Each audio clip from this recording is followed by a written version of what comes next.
आप सभी को नमस्कार। जय श्री राम। भाइयों,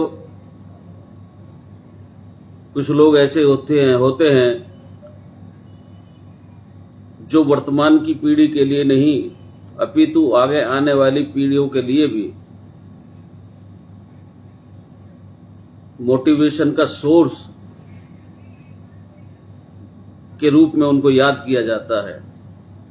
उनकी संघर्ष की कहानियां, उनके जीवन की कहानियां, जीवन यात्रा के माध्यम से लोगों को बच्चों को मोटिवेट किया जाता है। उन्हीं में से एक थे रतन टाटा। मुझे बहुत दुख हो रहा है थे कहने में। मुझे यहाँ पर थे शब्द का इस्तेमाल करना पड़ रहा है क्योंकि ये एक प्रकार से बिल्कुल शॉकिंग न्यूज की शॉकिंग घटना है।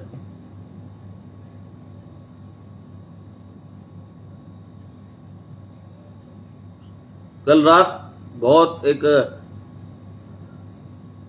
एक बड़ी शॉकिंग खबर आती है कि रतन टाटा इज नो मोर, उनका निधन हो गया है।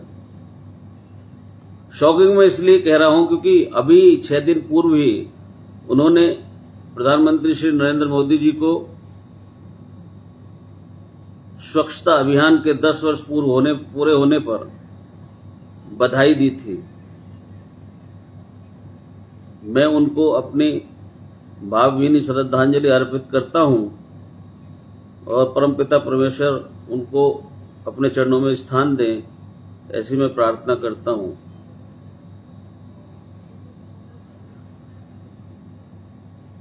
उनकी स्मृति में मैं आप सभी के समक्ष उनके जीवन की एक विशेष घटना के विषय में बताने का प्रयास करूंगा। यह वह घटना है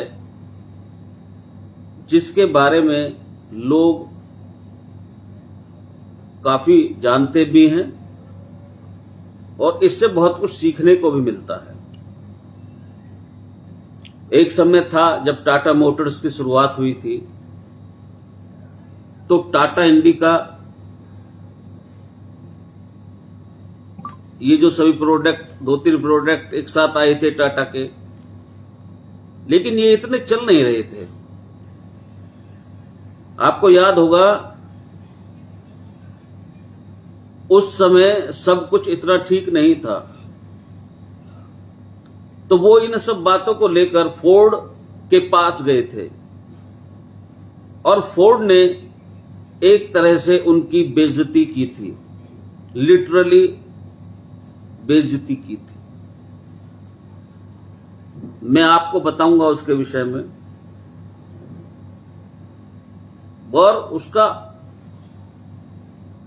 उन्होंने बदला भी लिया। रतन टाटा जी ने बदला का अर्थ यहां कोई मार पिटाई से नहीं है, परंतु कहते हैं कि अपने कर्म से, अपने कर्म क्षेत्र में ऐसे व्यक्ति को परास्त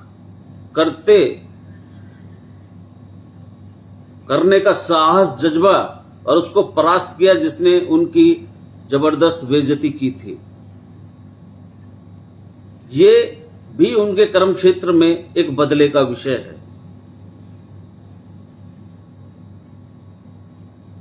मैं उनके बारे में 2-3 बात बताता हूं। रतन टाटा जी का टाटा में जो रोल था एज ए चेयरमैन, क्या होगा अंदाजा लगाइए। तो आप सिंपल कह सकते हैं the man who took Tata and corporation Indian international. मतलब कहीं ना कहीं भारत को टाटा ग्रुप ने वो इतनी मेहनत उन्होंने की, टाटा ग्रुप ने की, एक पहचान उन्होंने भारत की इंटरनेशनल लेवल पर बनाई। देखिए, आज के समय में तो अपॉर्चुनिटीज बहुत हैं, बहुत सोशल मीडिया एक्टिव है। किसी भी चीज का प्रचार करने के लिए, किसी भी चीज को चलाने के लिए इतनी मेहनत की आवश्यकता नहीं होती है। परंतु 20-30 साल पहले यह बहुत चुनौतीपूर्ण था, एक दुर्लभ कार्य था, लेकिन उन्होंने उस समय करके दिखाया था। जैसे मैं आपको बताऊं, टेल टी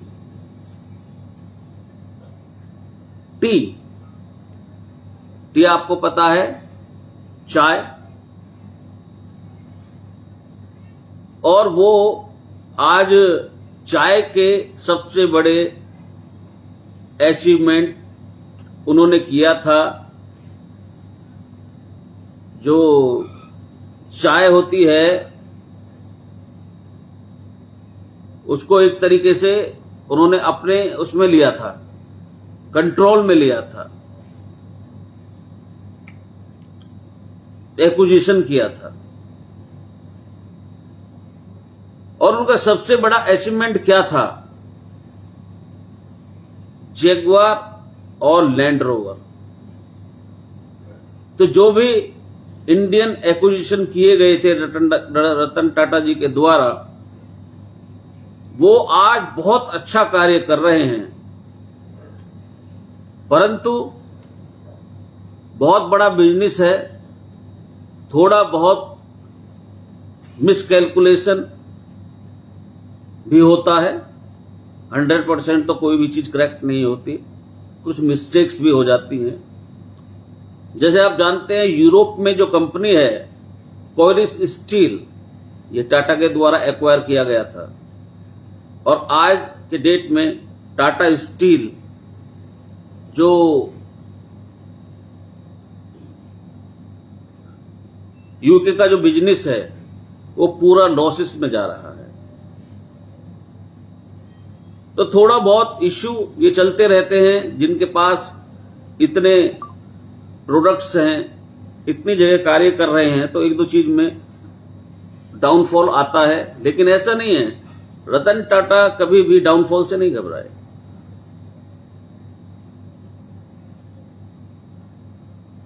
अब हम याद करते हैं टाटा मोटर्स के बारे में। तो आज टाटा मोटर्स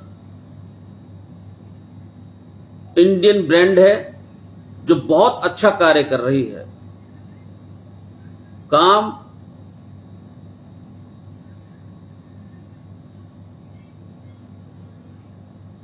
जो उनका कार्य है कार के क्षेत्र में, यानी कि व्हीकल के क्षेत्र में, बहुत शानदार आज उनको बेनिफिट भी दे रहा है, उनको मुनाफा भी दे रहा है, और ग्लोबल स्तर पर वह बहुत ऊंचाइयों को छू रहा है। लेकिन कम लोग ही ये जानते होंगे कि लग्जरी कार्स जो हैं, एक्सपेंसिव जो कार्स हैं, उनका बिजनेस भी टाटा के द्वारा किया जाता है। वर्ष 2008 में लैंड रोवर और जैगुआर ये टाटा के द्वारा एक्वायर किया गया था।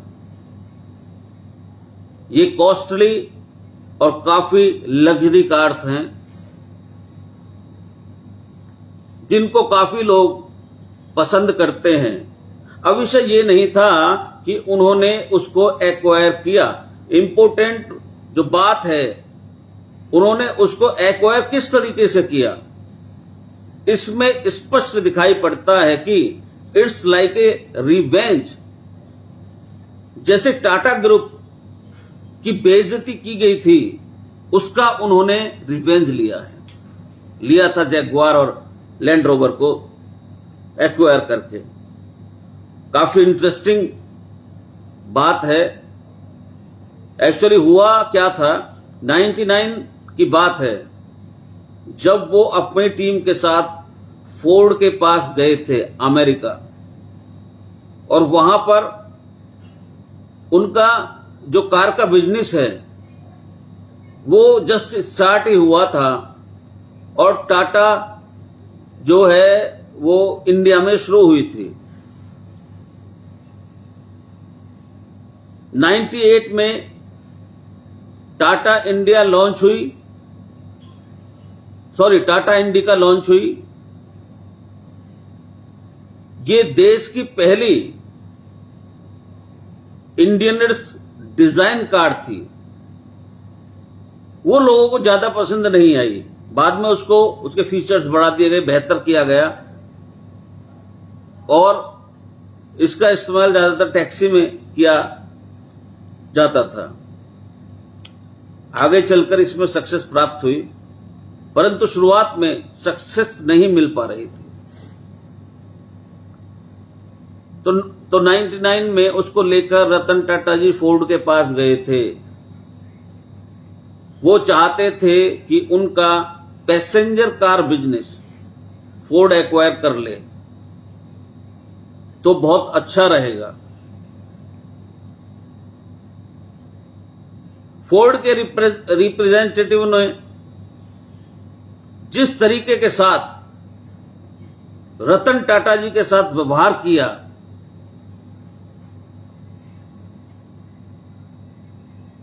उनकी पूरी टीम की और उनकी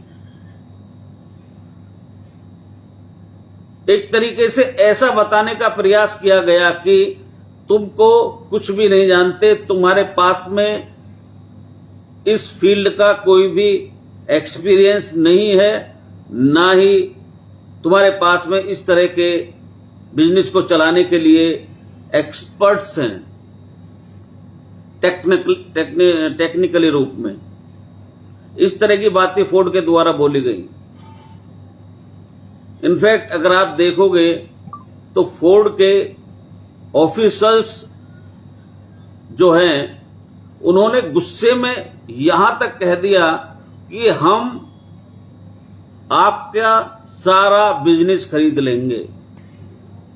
उन्होंने ऐसा कहा, वो भी ऐसे पर्सन के लिए जिसने बहुत मेहनत करके, बहुत संघर्ष करके, बहुत परेशानियों को झेल के टाटा की शुरुआत की थी।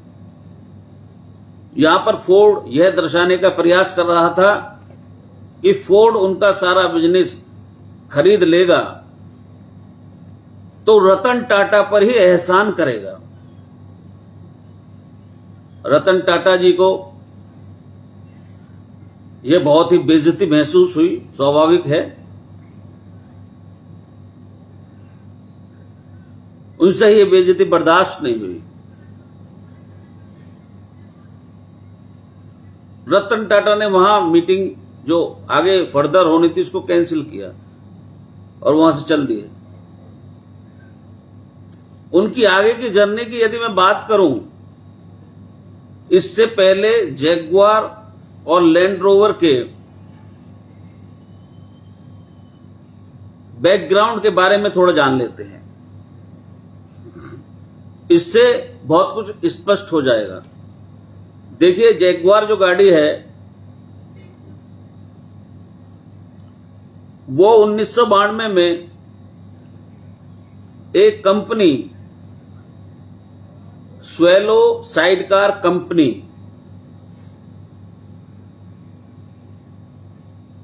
उनके द्वारा फाउंड किया गया था। बेसिकली ये ब्रिटिश कंपनी थी और आपको पता है कि भारत का और ब्रिटिश का कितना अच्छा संबंध है। उन्होंने हमारे ऊपर किस तरीके से राज किया सभी जानते हैं।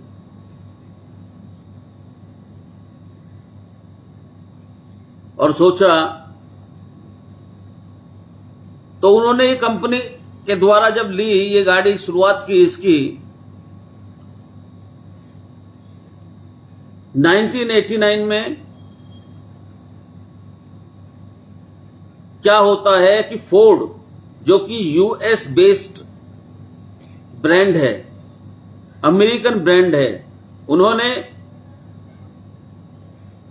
$2.5 बिलियन में जैगुआर को एक्वायर कर लिया और सोचा कि इसको और आगे बढ़ाएंगे, लग्जरी सेगमेंट में लाएंगे। फिर इसके अलावा लैंड रोवर जो कि आज रेंज रोवर वगैरह इस तरह की गाड़ियां हैं, उनकी 4x4 लग्जरी कार्स हैं, इसको 2000 में फोर्ड ने एक्वायर कर लिया 2.7 बिलियन डॉलर में। तो दोनों को फोर्ड ने एक्वायर कर लिया। लेकिन अब आप जरा सोचकर देखिए, फोर्ड जो यह दिखा रहा था रतन टाटा जी को कि हम तो ये कर सकते हैं, हम तो वो कर सकते हैं, हमारे पास में इतनी क्षमता है कि यदि तुम्हारा सारा हम बिजनेस भी ले लें तो उसको भी चलाने में सक्षम हैं। वो इन दोनों ब्रांड्स को, जैगुआर और लैंड रोवर को चला नहीं पाया।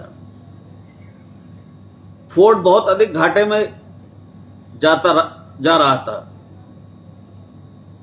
कितने घाटे में? जो फोर्ड ने दोनों ब्रांड को कितने में एक्वायर किया था? लैंड रोवर को उन्होंने किया था 2.7 बिलियन डॉलर में, और जैगुआर को 2.5 बिलियन डॉलर में उन्होंने एक्वायर किया था।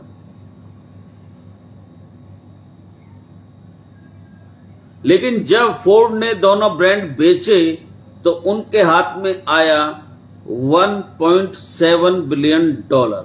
जस्ट इमेजिन कितना बड़ा नुकसान। और इनको इतना लॉस हो रहा था कि ये 19 साल की ओनरशिप में जैगुआर का जो लॉस था वो 10 बिलियन डॉलर का लॉस था। उसको 10 बिलियन डॉलर का लॉस हुआ, जो कि एक बहुत बड़ा लॉस है।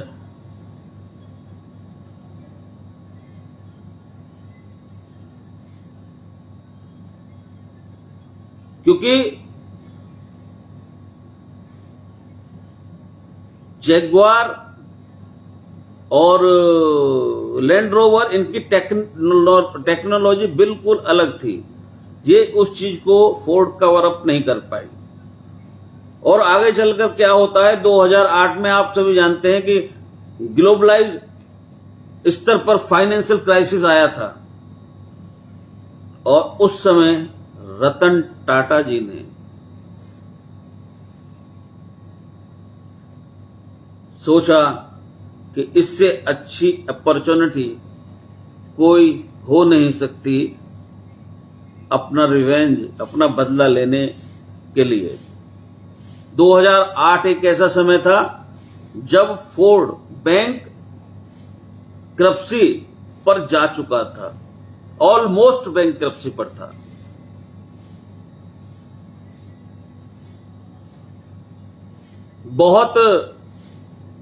बहुत सारी फाइनेंशियल प्रॉब्लम्स चल रही थी। जब बिल्कुल मैनेजमेंट करने में फेल हो गया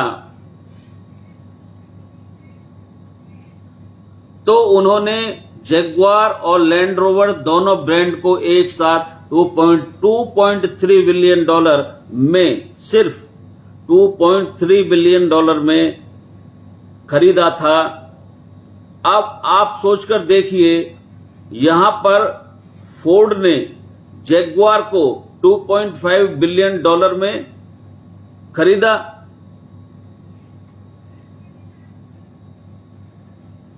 और लैंड रोवर को 2.7 बिलियन डॉलर में खरीदा। यानी टोटल कितना हुआ?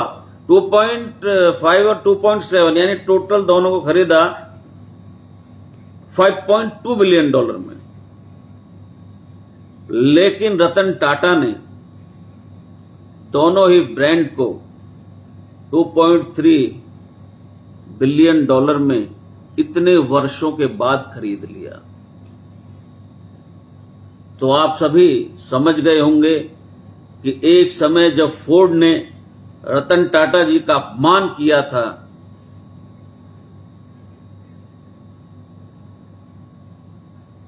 वही फोर्ड रतन टाटा जी ने खरीद ली। ये तो उनका रिवेंज हुआ। परंतु जब ये दोनों ब्रांड भारत आए तो इनको चलाना, मार्केट में इनको उतारना, चलाना इतना आसान नहीं था। लुक को लेकर लोग बदलाव चाहते थे, इंजन इतना स्ट्रांग नहीं था, जो माइलेज है उनका बहुत अधिक था, कम था। और लोग जो है सिडान से एसयूवी की तरफ जा रहे थे।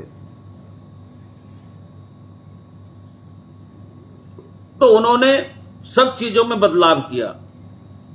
उनका मजाक भी उड़ाया गया, यहां तक कि भारत के व्यापारियों के द्वारा भी यह मजाक उड़ाया गया कि ये कैसे इनको चला लेंगे, ये एक विदेशी कंपनियां हैं, महंगी गाड़ियां हैं, इनको ये कैसे चला लेंगे। उन्होंने उन पर काम किया। काम करने के बाद उनको मॉडिफाई किया। मॉडिफाई के बाद में इंजन को भी मॉडिफाई किया। इंजन को कम पावर का लेकिन अधिक फोर्स का, जिस प्रकार से आजकल चल रहे हैं, उसी नई टेक्नोलॉजी में वो लेकर आए, जिससे माइलेज बढ़ा। और एसयूवी लुकिंग पर उन्होंने बहुत अधिक फोकस किया।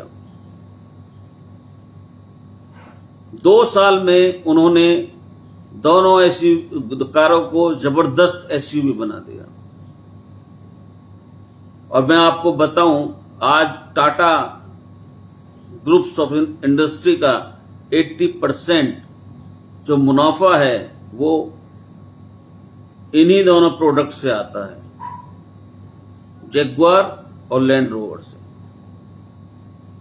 तो भाइयों, ये एक कहानी उनकी जीवन यात्रा और मन के अंदर एक इस प्रकार का विचार कि ये मेरी बेइज्जती नहीं हुई थी, ये भारत की बेइज्जती हुई थी। इसको लेकर वो आगे बढ़ते रहे और एक दिन ऐसा आया कि उन्होंने उसी को खरीद लिया।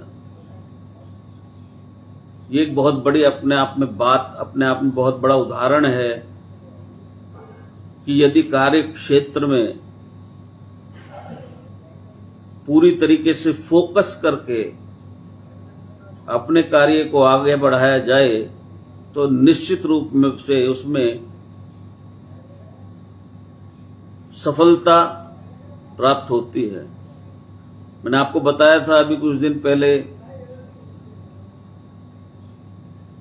कि कंसिस्टेंसी लीड्स टू परमानेंसी,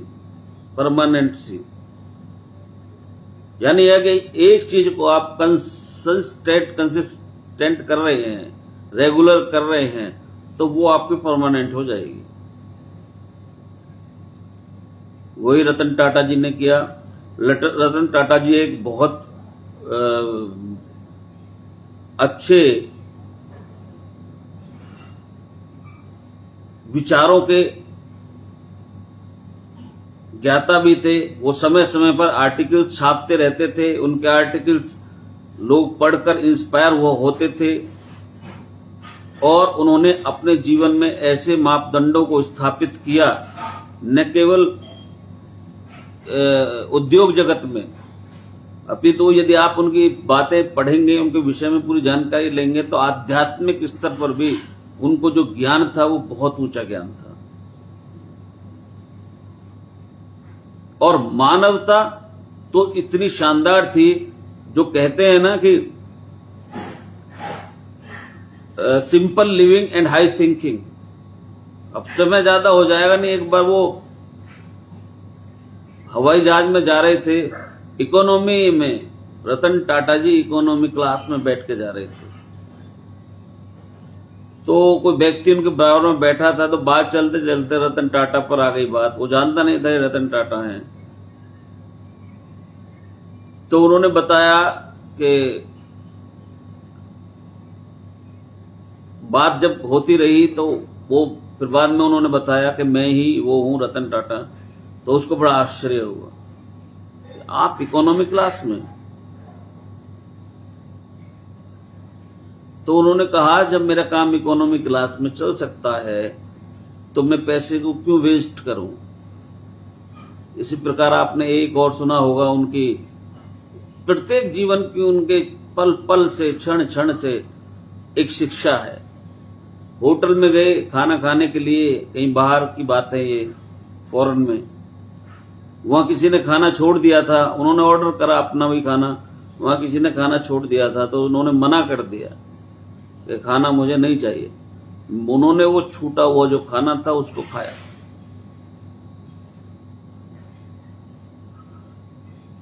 अब आप देखिए कितना बड़ा आदमी, बिलियनियर, शिक्षा क्या दे रहा है हमको शिक्षा। कितनी विनम्रता है उनके अंदर, इसीलिए वो इतनी लंबी लड़ाई लड़के चले गए और बहुत कुछ दे के चले गए। ऐसे लोगों का जो इस प्रकार के अलग प्रकार के आयाम स्थापित करके जाते हैं, ऐसे लोग ही इतिहास में याद किए जाते हैं। समय बहुत हो जाएगा या नहीं तो मैं उनके विषय में बहुत ऐसी चीजें हैं, यदि पढ़ें हम उनको तो अपने जीवन में उतार कर एक अच्छा व्यक्ति बनने में तो शायद सफल हो ही सकते हैं। और यदि उन पर पूरा फोकस किया किसी ने तो वो अच्छा बिजनेसमैन भी बन सकता है। उन्होंने बिजनेस के बारे में बहुत कुछ लिखा है। तो आप सबने मुझे सुना, बहुत बहुत धन्यवाद। मैं रतन टाटा जी के चरणों में वंदन करते हुए अपनी श्रद्धांजलि उनको अर्पित करता हूं।